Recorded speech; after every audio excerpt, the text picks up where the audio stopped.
ہاں جی، اذان کے وقفے سے پہلے ہم ڈسکشن کر رہے تھے یہ تیجا، 40واں، 10واں، جمعراتیں، برسیاں، 11ویاں، 22 رجب کے کنڈے، محرم کی نیازیں، میلاد کی نیازیں، سب کی سب یعنی ایکٹیویٹیز خود سے دین میں داخل کی ہوئی ہیں، اور ان کو خود بھی پتہ ہے۔ اب تو نوبت یہاں تک آ گئی ہے کہ ایون 40ویں کے کارڈ چھپتے ہیں، جس طرح آپ کے شادی کارڈ ہوتے ہیں، اخبارات کے اندر بڑے بڑے اشتہارات چھپتے ہیں۔ اچھا، یہ ہم کو مذاق اڑانے کے لیے نہیں کہہ رہے، اگر یہ سب کچھ جائز ہوتا نا، اس کے لیے ساری ایکٹیویٹیز آپ کریں، جو بھی ماڈرن طریقہ اڈاپٹ کریں۔ مثلاً اب کسی کا جنازہ ہے اور آپ نے اناؤنسمنٹ کرنی ہے، تو ظاہر ہے کہ آپ فیس بک پہ لگائیں، واٹس ایپ گروپس میں شیئر کریں، تاکہ زیادہ سے زیادہ لوگ اس کے جنازے میں شامل ہوں۔ اخبار میں بھی دے دیں، کوئی حرج نہیں، یہ تو ایک دین کی بنیادی ایکٹیویٹیز ہے نا جنازہ پڑھنا۔ ہم ادر دین وہ باتیں کر رہے ہیں کہ نبی علیہ السلام کی مبارک 3 بیٹیاں جوان شادی شدہ آپ کی مبارک زندگی کے اندر فوت ہوئیں، آپ نے کسی کا تیجا، 40واں، 10واں نہیں کیا، بلکہ آپ یہ جو لوگ کر رہے ہیں ان سے صرف سوال پوچھیں کہ نبی علیہ السلام نے اپنی کس بیٹی کا تیجا، 40واں، 10واں کیا ہے، تو وہ آگے اس کی جو شکل بنے گی نا، اس سے آپ آئیڈیا لگا لیں کہ اس کے پلے کوئی شے نہیں ہے۔ وہ خود ہی کہے گا جی وہ تو کوئی اس طرح تو نبی علیہ السلام نے تو نہیں کیا۔ تو جو چیز نبی علیہ السلام نے تعلیم نہیں فرمائی، وہ آپ نے خود سے دین کے اندر داخل کی ہوئی ہے، اور باقی لوگوں کو اتنا پابند کر دیا کہ جو نہیں کرواتا وہ کہتے ہیں دیکھو جی اس کا باپ مر گیا، اس کی ماں مر گئی، اس نے تو کچھ بھی نہیں کیا۔ اور پھر مدرسوں سے باقاعدہ، اب مجھے نہیں پتا، کئی سال پہلے تک تو یہ جب ہم چھوٹے چھوٹے تھے اس وقت 300 روپیہ تقریباً ریٹ تھا، پھر بڑھتے بڑھتے اب تو شاید 1000 روپے تک پہنچ چکا ہو ریٹ ایک قرآن کا، اور مجھے تو لگتا ہے یہ 1000 روپے میں بھی سستا ہے قرآن اگر دیکھا جائے۔ ہو سکتا ہے 3 دفعہ سورہ اخلاص پڑھ کے ہی آپ کو دیتے ہوں ایک قرآن۔ تو یعنی قرآن اس لیے نازل ہوا تھا کہ آپ مردوں کو زبردستی اللہ سے بخشوائیں گے اس کے ذریعے۔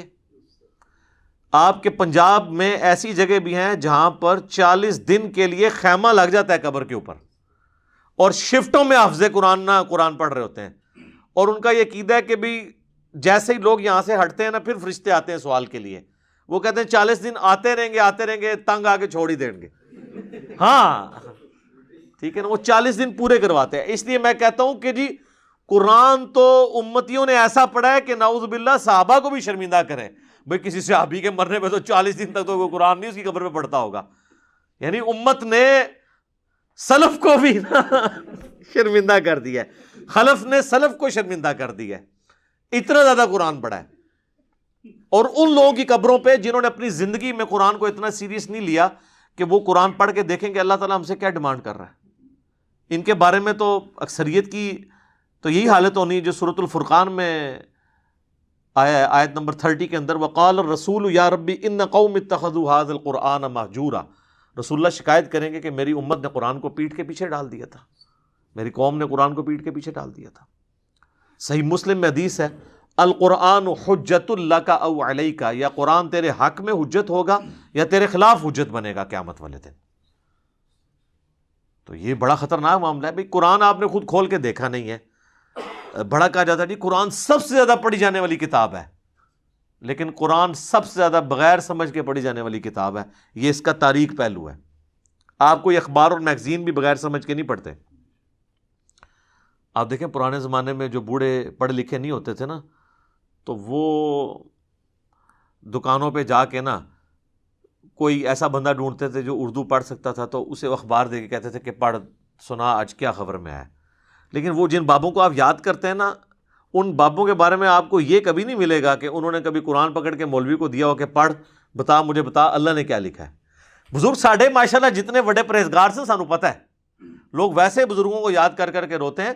اسلام نے جتنا اچھا دور یہ دیکھا ہے نا صحابہ، تابعین، تبع تابعین کے بعد، پچھلی 1000 سال تاریخ میں اسلام پہ اتنا اچھا دور نہیں آیا کہ ہر بچے کے موبائل میں قرآن بخاری مسلم ترجمے کے ساتھ موجود ہے۔ ہمارے تو بزرگوں نے کیا، ان کے ٹیچرز نے جن سے وہ قرآن پڑھا کرتے تھے وہ بھی خالی ناظرہ ہی ہوتے تھے، ان کو پتہ ہی نہیں تھا کہ قرآن کے اندر کیا لکھا ہوا ہے۔ بہرحال یہ یعنی اس طرح کی رسومات چل رہی ہیں، اور باقاعدہ آپ دیکھیں میت کے اوپر وہ سوگ کرتے ہیں۔ سوگ تو ٹھیک ہے، بخاری مسلم میں حدیث ہے کہ میت کے اوپر 3 دن سے زیادہ سوگ نہیں ہے، سوائے بیوی کے وہ اپنے خاوند کے مرنے پہ 4 مہینہ اور 10 دن سوگ کرے گی. 3 دن سوگ کرنا ہے آپ نے، بالکل وہ تو درست ہے. لیکن وہاں جا کے وہ پھر الفاتحہ کہتے ہیں، اور ایک دفعہ سورۃ الفاتحہ، پھر 3 دفعہ سورہ اخلاص پڑھ کے تو مردے کو وہ ایصال ثواب کرتے ہیں. اور جتنی دفعہ کرتے ہیں وہ مطلب وہ کر کے کرتے ہیں. دعائیں مغفرت کریں آپ، میں نے دعائیں پہلے بتائی ہیں. اس طرح قرآن پڑھ کے بخشنا تو ثابت نہیں ہے. اور اولاد اگر خود پڑھ رہی ہے قرآن تو وہ آٹومیٹکلی ثواب ملے گا. اولاد کو تو بخشنے کی ضرورت بھی نہیں، اور اس کے لیے ماں باپ کا مرنا بھی ضروری نہیں، زندگی میں بھی ان کو ثواب ملے گا.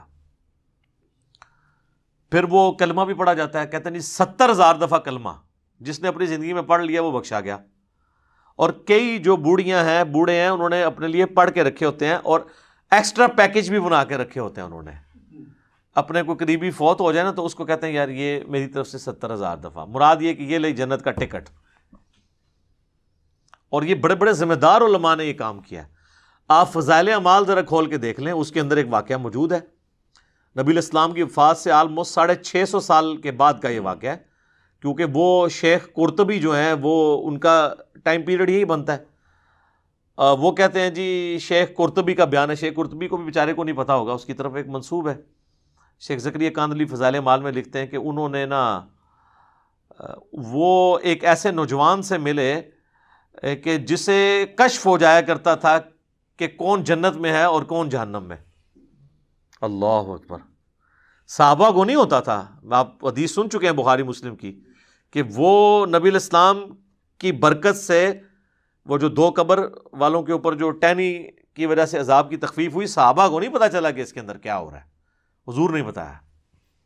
بلکہ مسلم شریف میں تو الفاظ ہیں آگے کہ میں نے ارادہ کیا کہ میں اللہ سے دعا کروں کہ تمہیں عذاب قبر سنوا دے، لیکن پھر مجھے ڈر ہوا کہ تم اپنے مردوں کو دفنانا چھوڑ دو گے. تو صحابہ نے تو سنا بھی نہیں، دیکھنا تو بڑی دور کی بات ہے. بخاری اور مسلم دونوں میں حدیث ہے، ایک مدعم نامی غلام تھا حضور کا جو آپ کے سواری کا کجاوا کسا کرتا تھا. غزوہ خیبر کے موقع پر ایک نامعلوم تیر لگا اور وہ شہید ہو گیا.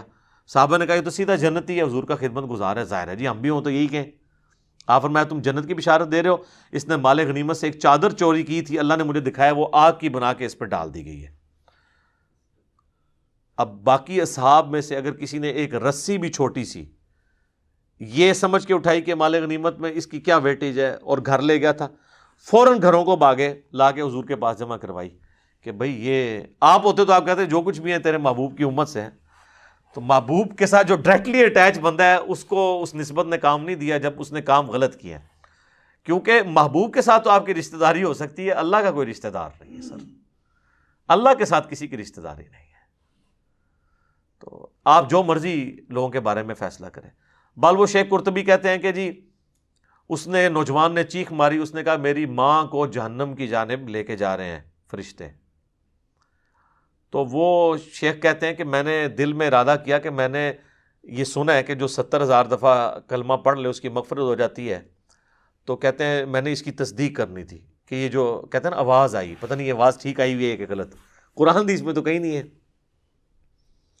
تو کہتے ہیں میں نے دل ہی دل میں نا وہ 70,000 دفعہ کلمہ پڑھا ہوا TCS کروا دیا کوریئر سروس کے تھرو، اور دل میں نے نیت کی کہ میں اس کی ماں کو بخشتا ہوں. کہتے ہیں تھوڑی دیر بعد وہ نوجوان مسکرانا شروع ہو گیا کہ وہ 70,000 دفعہ کلمہ اسے پہنچ گیا ہے، اس کی وجہ سے اس کے لیے جنت کا فیصلہ ہو گیا.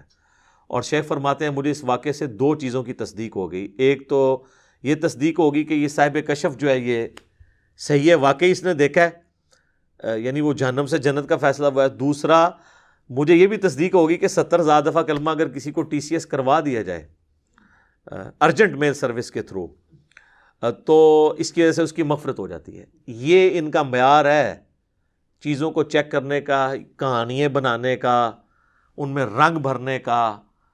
تو سر جب آپ لوگوں کو یہ چیز بتائیں گے تو لوگ تسبیح پہ لا الہ الا اللہ کلمہ ہی پڑھیں گے نا، پھر قرآن تو نہیں ترجمے سے پڑھیں گے. اتنی ٹینشن لینے کی کیا ضرورت ہے کہ قرآن ترجمے سے پڑھو پھر اس پہ عمل کرو پھر اس کی تبلیغ کرو. اس کی وجہ چپ کر کے 70,000 دفعہ کلمہ پڑھ لو، دیٹس آل. اور آپ پڑھ لو اور سب کی طرف سے ایک دفعہ پڑھ لو، عیاشی کی زندگی گزارو. کس غیر محسوس طریقے سے انہوں نے امت کا جنازہ نکالا ہے. اسی کی آپ باقیات آپ دیکھ لیں، پھر لے کے بیٹھے ہوتے ہیں گٹلیوں پہ. وہ کہتے ہیں 1.25 لاکھ دفعہ آیت کریمہ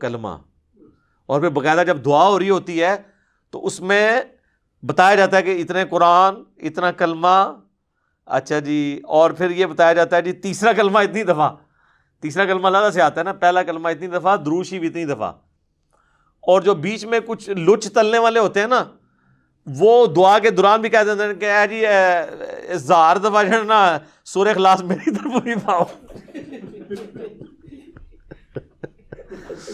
کیونکہ انہوں نے پڑھا ہے یا نہیں ہے، بال وہ انہوں نے کرنا اس لیے ہوتا ہے کہ مطلب وہ جو لواحقین ہیں ان کو پتہ چل جائے کہ اس نے بھی لچ طلب ہے، اور بعض اوقات تو پوری لسٹ بن کے آتی ہے نا، اس میں نام بھی پڑھے جاتے ہیں کہ اس نے یہ کیا، اس نے یہ کیا، اس نے یہ کیا، تو اگر کسی کا نام سکپ ہو گیا تو وہ اس طریقے سے بھی اپنی انٹری لگواتا ہے۔